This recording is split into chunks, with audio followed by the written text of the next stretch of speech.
بسم اللہ الرحمن الرحیم نحمده ونصلی ونسلم علی رسولہ الکریم 26ویں سپارے میں سورۃ الاحقاف ہے اور سورۃ الاحقاف کا موضوع توحید، رسالت، قیامت، یہ تین اہم مضامین اس میں مذکور ہیں۔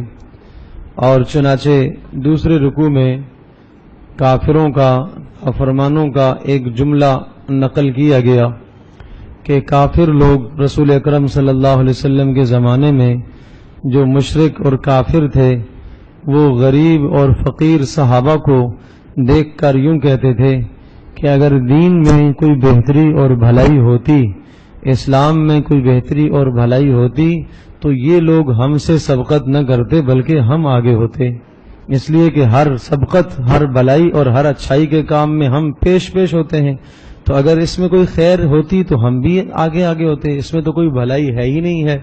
فَسَيَقُولُونَ هَذَا إِفْكٌ قَدِيمٌ، وہ کہتے ہیں ان قریب یہی کہیں گے کہ یہ تو پرانے جھوٹے قصے ہیں، من گڑت باتیں ہیں۔ فرمایا وَمِن قَبْلِهِ كِتَابُ مُوسَىٰ إِمَامًا وَرَحْمَةً، اس سے پہلے اللہ پاک نے موسیٰ علیہ السلام پر تورات اتاری اور اس میں بھی رحمت کی باتیں، اور وہ بھی کتاب ان کے لیے مقتدا اور پیشوا تھی، اور یہ کتاب قرآن مجید بھی اسی طرح سے ہے، رحمت کا ذریعہ ہے اور تمہارے لیے مقتدا اور پیشوا ہے۔ لِيُنذِرَ الَّذِينَ ظَلَمُوا، تاکہ ظالموں کو آپ ڈرائیں، وَبُشْرَى لِلْمُحْسِنِينَ، اور ایمان والوں کے لیے خوشخبریاں ہوں۔ کون سے ایمان والے؟ جو یوں کہتے ہیں ربنا اللہ، ہمارا رب اللہ ہے، ثم استقاموا، پھر اس پر استقامت اختیار کرتے ہیں، اعمال پر استقامت اختیار کرتے ہیں۔ اس لیے رسول پاک صلی اللہ علیہ وسلم نے ارشاد فرمایا خیر العمل ما دیم علیہ، سب سے بہترین عمل وہ ہے جس پر مداومت ہو، ہمیشگی کی جائے، استقامت کو اختیار کیا جائے۔ تو استقامت والے اعمال اللہ کو محبوب ہیں اور پسندیدہ ہیں۔ پھر اسی طرح سے سورہ مبارکہ میں دو لوگوں کے حالات کو ذکر فرمایا، ایک وہ شخص جو ماں باپ کا فرما بردار اور دوسرا وہ شخص جو ماں باپ کا نافرمان۔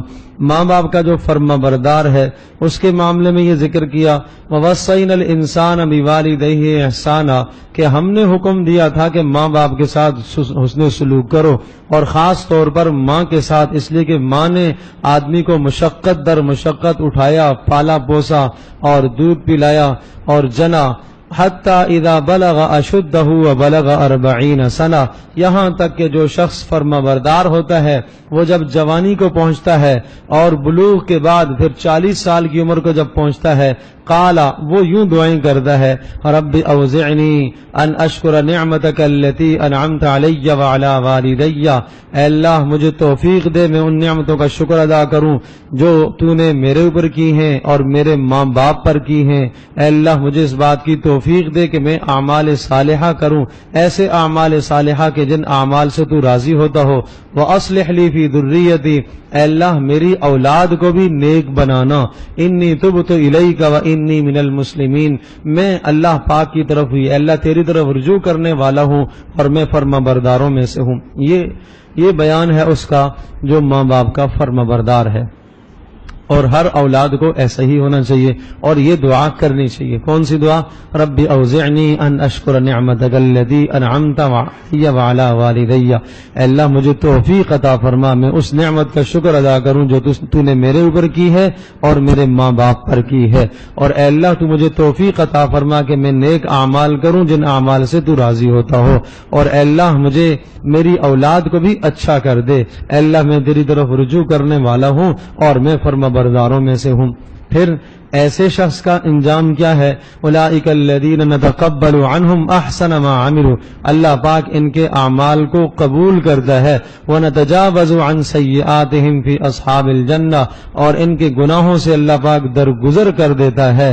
اور وہ شخص جو ماں باپ کا نافرمان ہے اس کی بات بھی سن لو، والذی قال لوالدیہ اف لکما اتعداننی ان اخرج وقد خلت القرون، اور وہ بد نصیب انسان کہ جس کو ماں باپ ہدایت کی بات کرتے ہیں، دین کی بات کہتے ہیں، خیر کی اور بھلائی کی بات کہتے ہیں، تو وہ یہ کہتا ہے اف لکما، تمہارا ستیہ ناس ہو، اتعداننی ان اخرجا، تم مجھے یہ وعدے دیتے ہو کہ مجھ سے قیامت میں سوال ہوگا، میں اٹھایا جاؤں گا. وقد خلت القرون من قبلی، حالانکہ مجھ سے پہلے کتنے لوگ گزر گئے، کوئی نہیں اٹھایا گیا.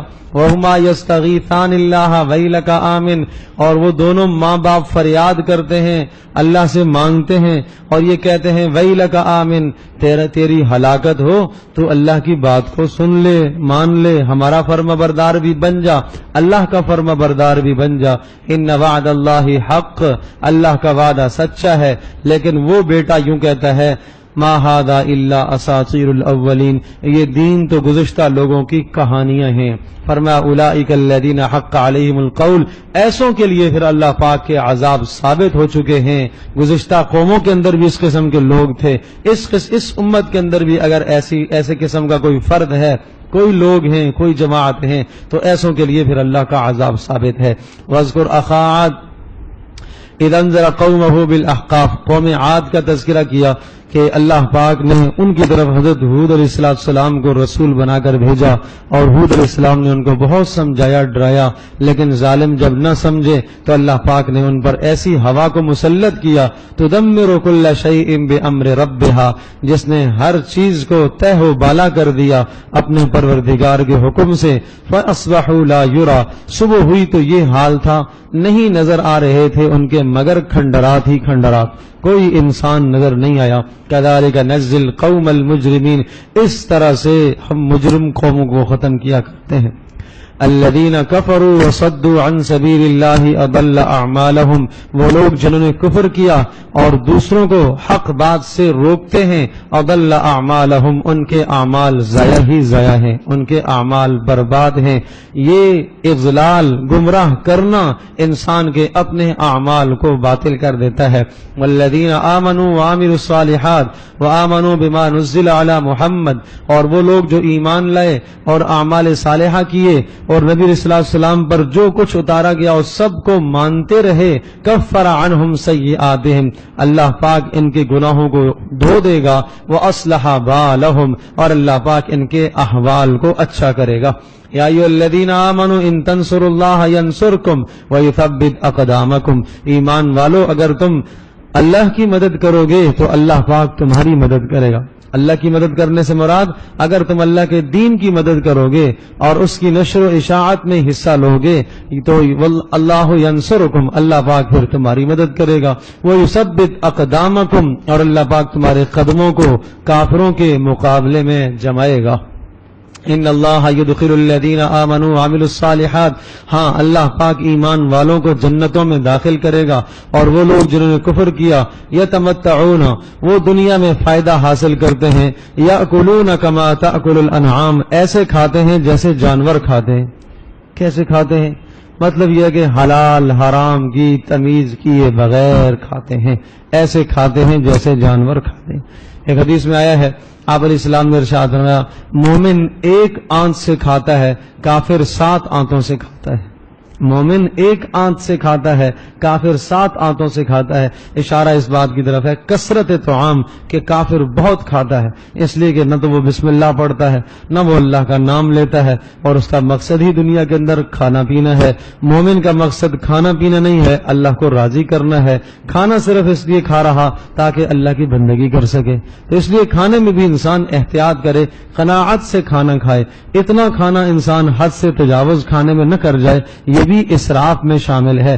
کلوا واشربوا ولا تسرفوا، کھاؤ اور پیو لیکن اسراف نہ کرو. کھانے میں اسراف کیا ہے کہ انسان کے پیٹ میں ایک حد یہاں تک پہنچتی ہے کہ اندر کا مزاج یہ کہتا ہے کہ بس اب کفایت ہو گئی ہے، اس کے بعد جو مزید آدمی کھاتا ہے وہ اسراف میں شامل ہے. اور اسراف سے پوچھا جائے گا ان المسرفین، اسراف کرنے والے اللہ کو پسند نہیں ہیں. ان المبذرین کان اخوان الشیاطین، اور بے جا خرچ کرنے والے، بے جا اسراف کرنے والے تو شیطانوں کے بھائی ہوتے ہیں. اس لیے کھانے پینے میں بھی احتیاط کیا جائے.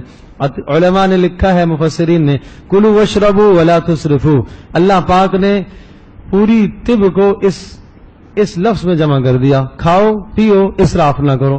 تو کھانے میں اعتدال ہوگا، اسراف نہیں ہوگا، اعتدال ہوگا تو بہت ساری بیماریوں سے از خود جان چھوٹ جائے گی، بہت ساری بیماریوں سے آدمی بچ جائے گا اگر انسان کھانے میں اعتدال رکھے۔ اس وقت کھائے جب انسان کو بھوک محسوس ہو، اور اس وقت کھانا چھوڑ دے جب بھوک باقی ہو، تو پھر اس کو بیماریاں بہت کم آتی ہیں۔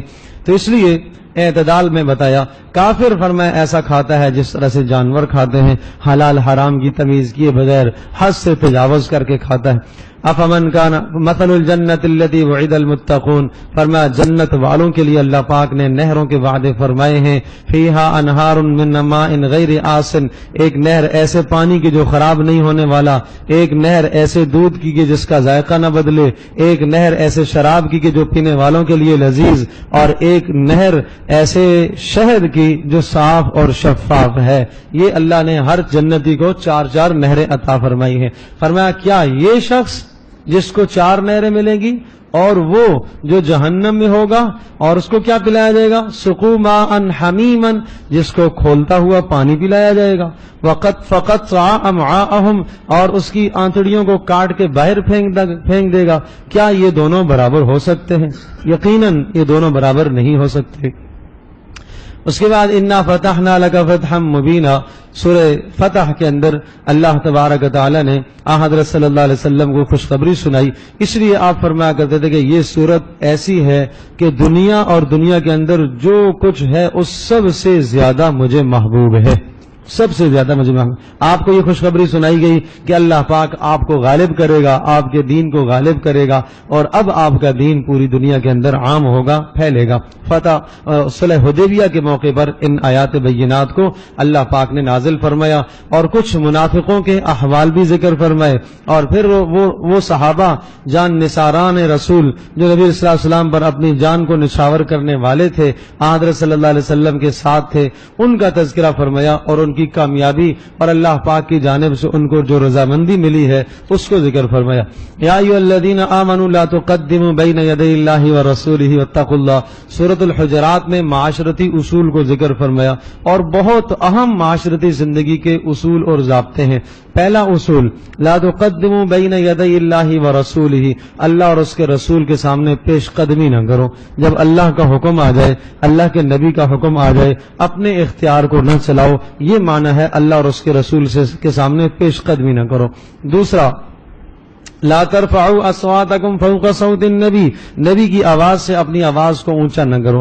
جب روزے پر جاؤ، نبی صلی اللہ علیہ وسلم کے روزے پر جاؤ تو بہت پست آواز سے وہاں کھڑے ہو کے درود اور سلام پیش کرو۔ اونچی آواز کرنا جائز نہیں ہے، اونچی آواز سے بولنا، بات کرنا، چیخ کر بات کرنا بالکل وہاں جائز نہیں ہے۔ لا ترفعوا اصواتکم فوق صوت النبی ولا تجہروا له بالقول كجهر بعضکم لبعض، اور دیکھو نبی کو تم ایسے نہ پکارو، نبی کا نام ایسے نہ لو جیسا تم ایک دوسرے کا نام لیتے ہو آپس میں، بہت احترام سے نبی کا نام لو۔ اگر تم نے نبی کی عظمت کو نہ اختیار کیا تو یاد رکھنا تمہارے اعمال باطل ہو جائیں گے، تمہیں خبر بھی نہیں ہوگی۔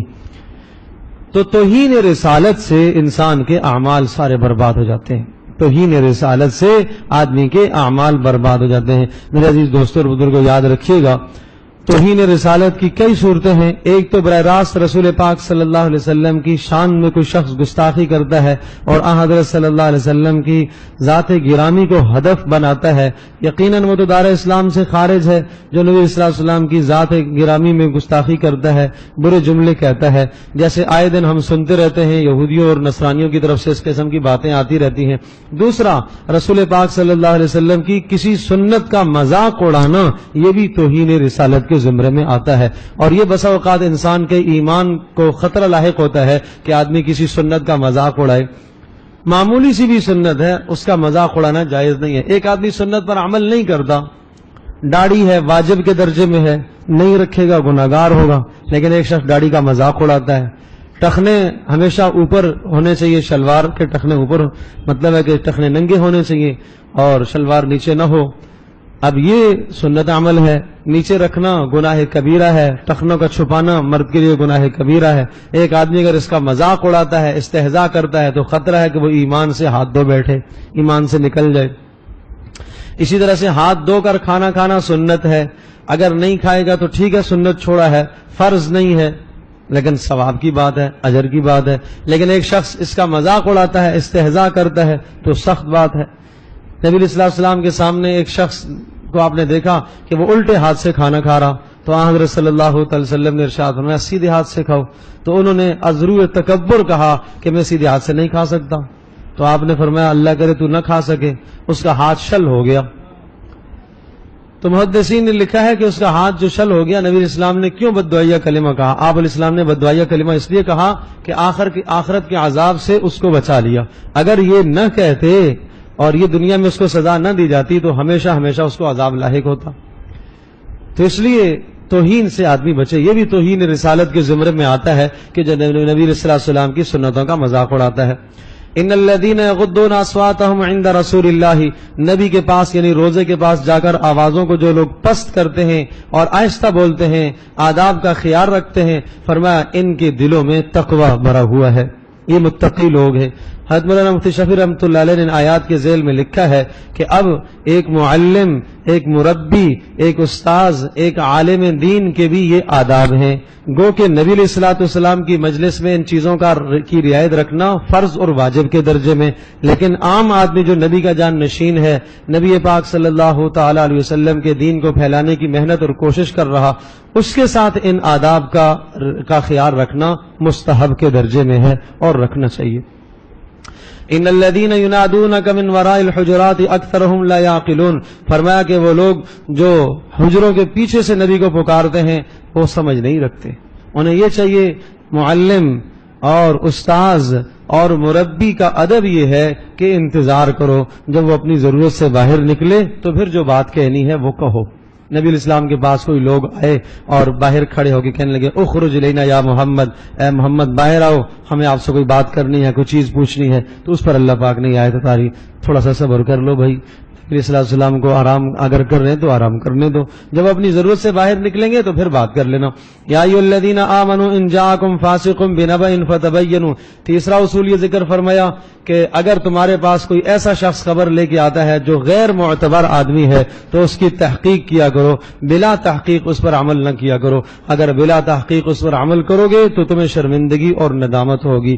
اور اسی طرح سے پھر چوتھا اصول یہ ذکر فرمایا کہ جہاں تم دیکھو دو مسلمان آپس میں اختلاف کیے ہوئے ہیں، لڑائی اختیار کی ہوئی ہے، تو ان دونوں کے درمیان میں صلح کرا دیا کرو. دو خاندان ہیں، دو مسلمان ہیں، ان میں صلح کرا لو. فرمایا یہ صلح کرانا بہت بڑا عمل ہے، اور مسلمان تو آپس میں بھائی بھائی ہے. صلح اس لیے کرائی جا رہی ہے تاکہ تمہارے پر رحم کیا جائے.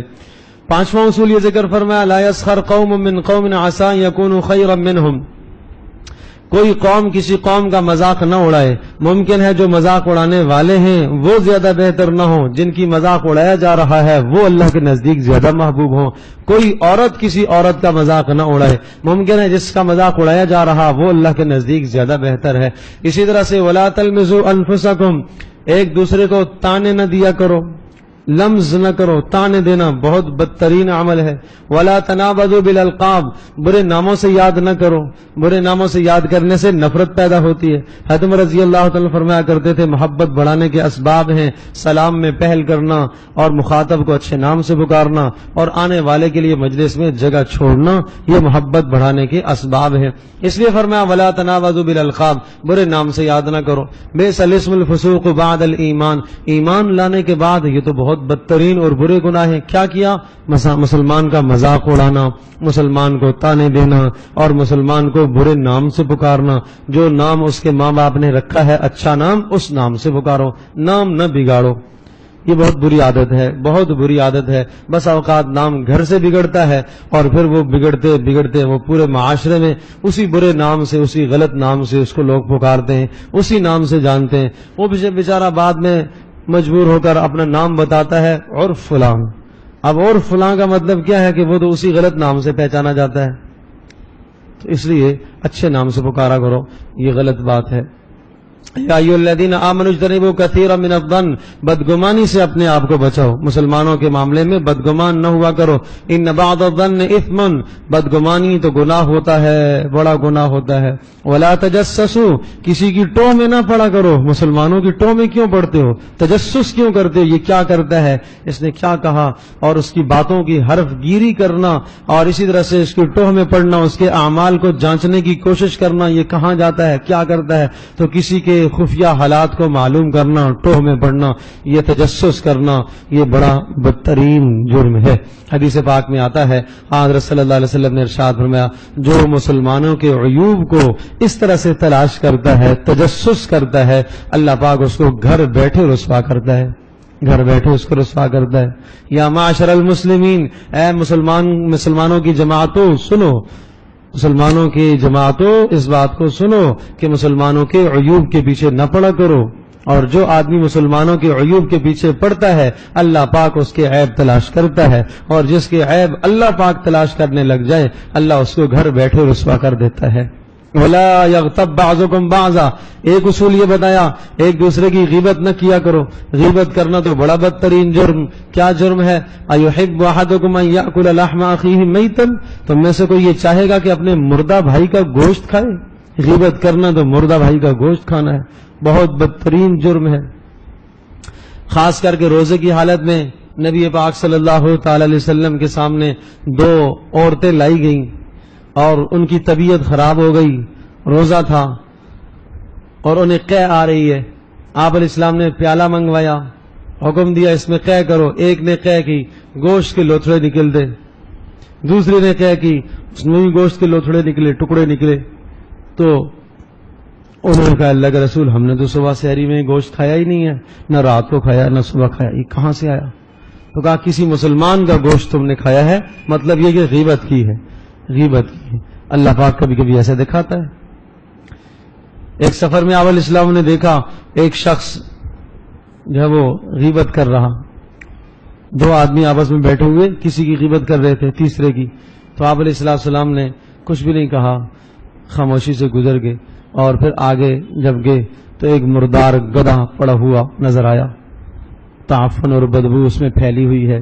آپ نے ان دونوں کو بلایا اور کہا کہ آؤ آگے، تو آپ نے حکم دیا کہ کھا لو، اس کو کاٹ کے کھاؤ گدھے کے گوشت سے۔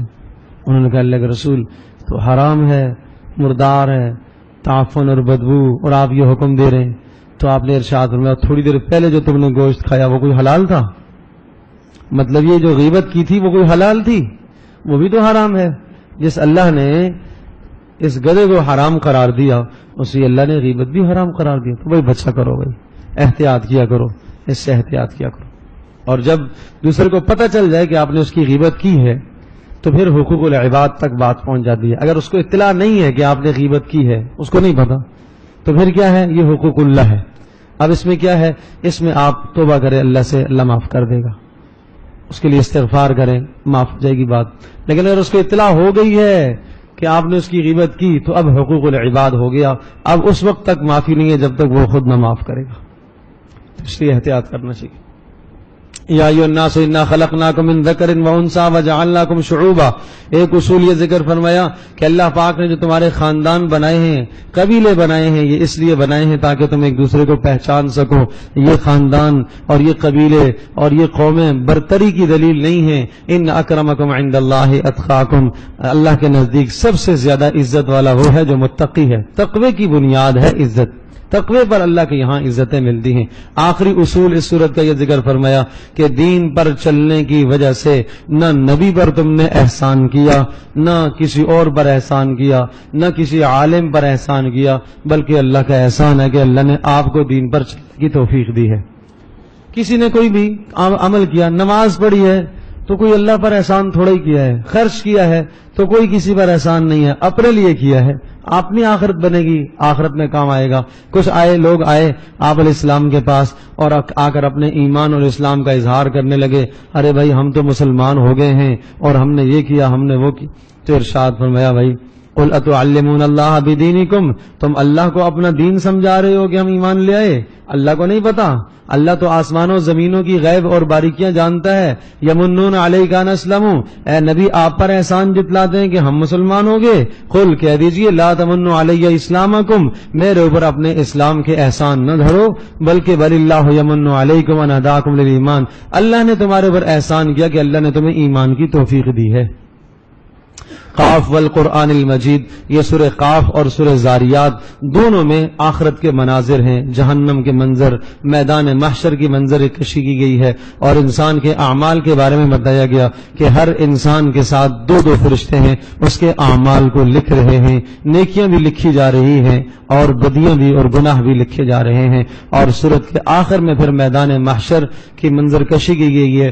وَاسْتَمِعْ يَوْمَ يُنَادِ الْمُنَادِ مِن مَكَانٍ قَرِيبٍ يَوْمَ يَسْمَعُونَ الصَّيْحَةَ بِالْحَقِّ ذَلِكَ يَوْمُ الْخُرُوجِ، اس دن سب سنیں گے، ایک پکارنے والا پکارے گا، حضرت اسرافیل علیہ السلام کی آواز ہوگی کہ اے انسانوں میدان محشر میں حساب و کتاب کے لیے جمع ہو جاؤ، تو سب کے سب وہاں جمع ہو جائیں گے۔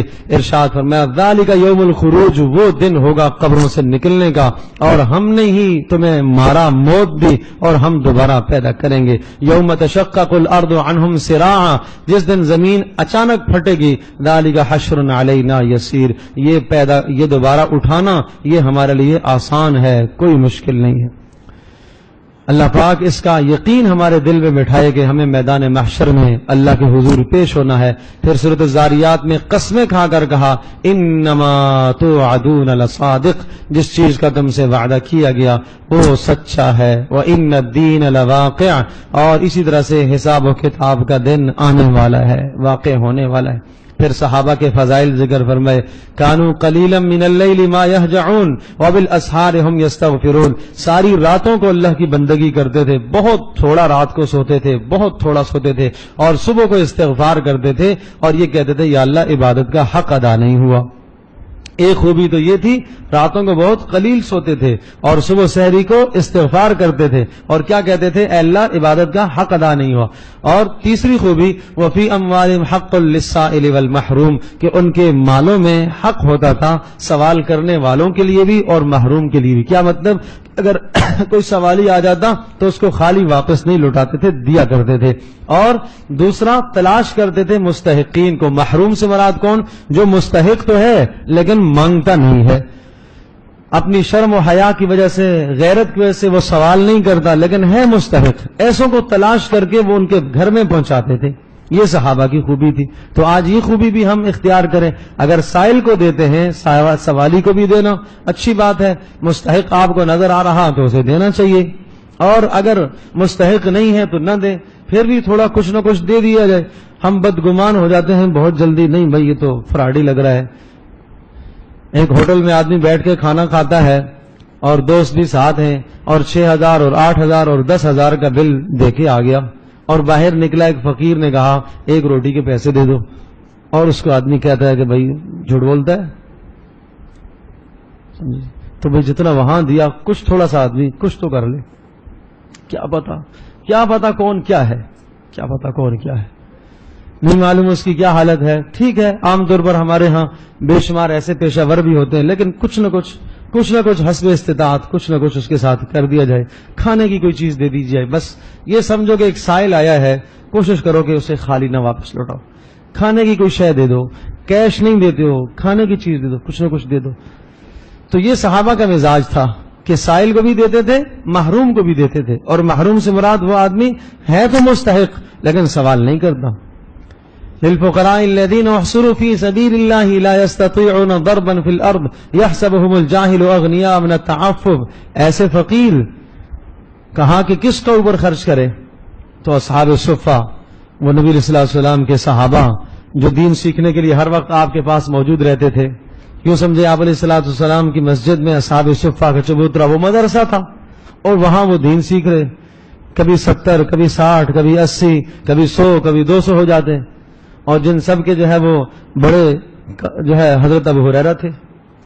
تو وہ فرماتے ہیں کہ بس ہم وہاں پڑے رہتے تھے، کوئی آ کے کھلا دیتا تو ہم مانگتے نہیں تھے، کوئی آ کے دے دیتا تو کھا لیتے تھے، بس ایک رسی لٹکی ہوئی تھی، اس کے ساتھ کوئی آ کے کھجور لٹکا دیتا، کوئی اور چیز پھل لٹکا دیتا، کوئی پنیر لگا، جو لگا دیتے تو بس ہماری قسمت، ہم کھا لیتے تھے. کبھی کبھی 2 دن کچھ نہ ملے، 4 دن کچھ نہ ملے، فاقے ہو جاتے تھے. تو اللہ نے ارشاد فرمایا ایسے لوگوں کو ایسوں پر خرچ کرو. الذین احصروا فی سبیل اللہ، جو اللہ کے راستے میں روک دیے گئے. لا یستطیعون ضربا فی الارض، زمین میں تجارت کے لیے وہ نہیں نکلتے. یحسبهم الجاہل اغنیاء، عام آدمی ان کو مالدار تصور کرتا ہے. کیوں؟ اس لیے کہ لا یسألون الناس الحافا، وہ چمٹ کے سوال نہیں کرتے، عزت نفس کی وجہ سے وہ سوال نہیں کرتے، وہ مانگتے نہیں ہیں، لیکن ہیں وہ ضرورت مند. تعرفهم بسیماہم، اے نبی آپ پہچان لیں گے ان کو چہرے سے. اور پہچانا، حضرت ابو ہریرہ رضی اللہ تعالیٰ عنہ فرماتے ہیں میں نکلا، بھوک نے اتنا ستایا، ابوبکر صدیق گزرے، مسئلہ پوچھا، مسئلہ تھا میرا بھوک کا، لیکن مجھے شرم آئی کہ میں کہوں کہ مجھے بھوک لگی ہے. میں نے مسئلہ پوچھا، انہوں نے مسئلہ بتا دیا، میرا مسئلہ اصل نہ سمجھ پائے. حضرت عمر گزرے، ان سے پوچھا، مسئلہ پوچھا، انہوں نے مسئلہ بتا دیا، وہ بھی بیچارے نہ سمجھ پائے کہ مسئلہ کیا ہے. اس لیے کہ اللہ نے فرمایا اے نبی تو جانتا ہے چہروں سے، تو چہروں سے پہچان لے گا.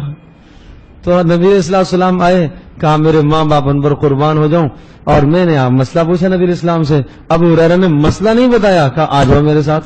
وہ سمجھ گئے کہ ابو ہریرہ کو بھوک لگی ہوئی ہے. اللہ اکبر. مجھے گھر لے گئے اور اپنے گھروں سے پوچھوایا، 9 گھروں سے پوچھوایا بھائی کوئی ہے کھانے کی چیز تو بتاؤ. ایک گھر سے ایک دودھ کا پیالہ نکلا، ایک گھر سے. اتنی نعمتیں آج ہم کھاتے ہیں بھائی افطار سحر میں، سوچو تو. پھر بھی اگر قیامت کے دن یہ کہا جائے کہ یہ صحابہ، یہ فقیر، ان کے پاس کچھ بھی نہ تھا، پھر بھی اللہ کو راضی کیا. تمہیں اتنی نعمتیں ملی تھی، تمہیں کیوں نہ راضی کیا؟ کیا رکاوٹ تھی دین پر عمل کرنے کے لیے؟ کیا چیز مانع تھی؟ کیا رکاوٹ تھی؟ کتنی چیزیں ہوتی افطار میں، سحر میں. ہر غریب سے غریب گھر کے اندر اتنا اللہ نے دیا ہوا ہے. اس پر اللہ کا شکر ادا کرو اور یہ سوچو کہ یہ حساب کتاب ہوگا ہم سے. تو کہا کہ بس وہ کیا ہوا کہ میں پیالہ تو آ گیا، اب مجھے یقین تھا کہیں گے سب کو بلاؤ، تو ایک پیالہ کیا کرے، کہا بلا کے لے آؤ. تو میں بلا کے لے آیا. اب مجھے یقین تھا کہ کہیں گے سب کو پلاؤ، اور یہی کہا سب کو پلاؤ. سب کو میں نے پلایا، سب کو پلایا، سب کو پلایا، سب کو پلایا. پھر مجھے کہا ابو ہریرہ اب تم پیو. میں نے بھی پیا، وہ پیا، وہ پیا، اتنا پیا کہ یہاں حلق تک آ گیا. میں نے کہا بس اللہ کے رسول. پھر نبی اسلام نے خود نوش فرمایا. تو راوی نے پوچھا ابو ہریرہ آپ کتنے تھے اس دن؟ کہا 300 کے قریب تھے. 300 کے قریب تھے.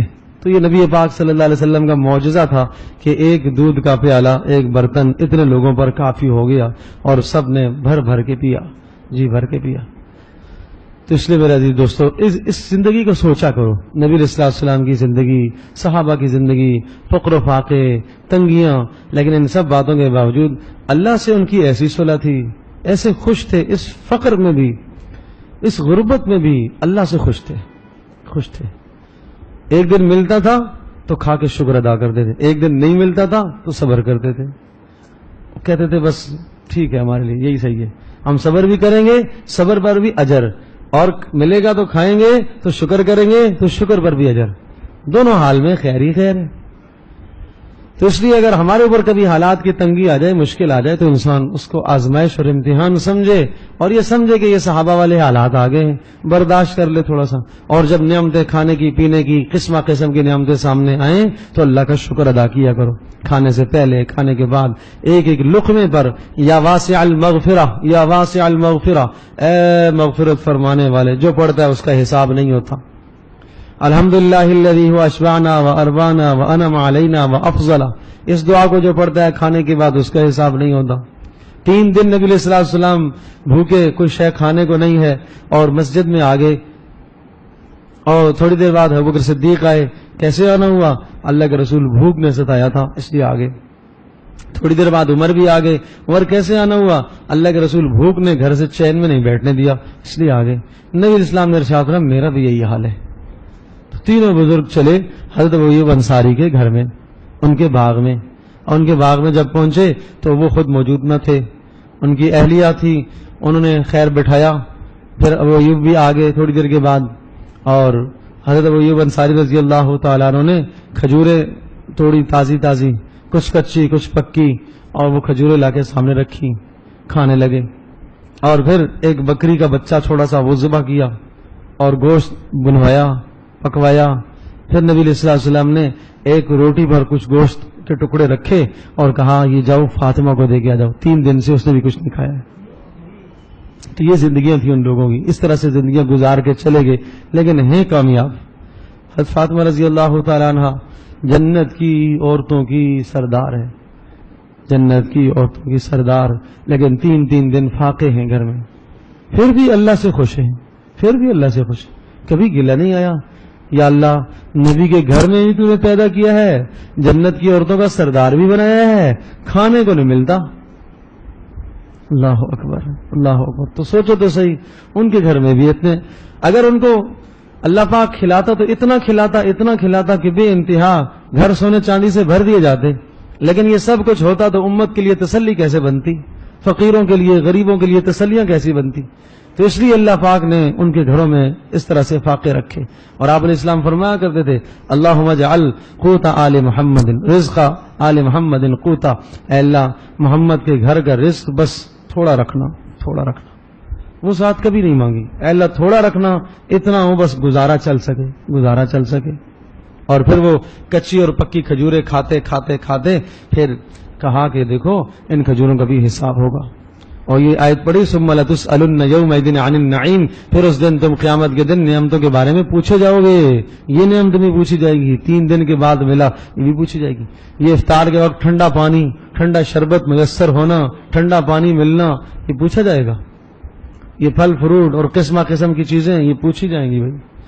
تو اس لیے ان چیزوں کو کھا پی کے انسان اللہ کا شکر ادا کرے، شکرانہ پڑے، اللہ تیرا شکر ہے، میں اس قابل تو نہ تھا لیکن تو نے میرے اوپر انعام فرمایا، تو نے دیا ہے، تو اے اللہ میں اس نعمت سے مستغنی نہیں ہوں، تو نے دیا تو میں تیرا شکر ادا کرتا ہوں۔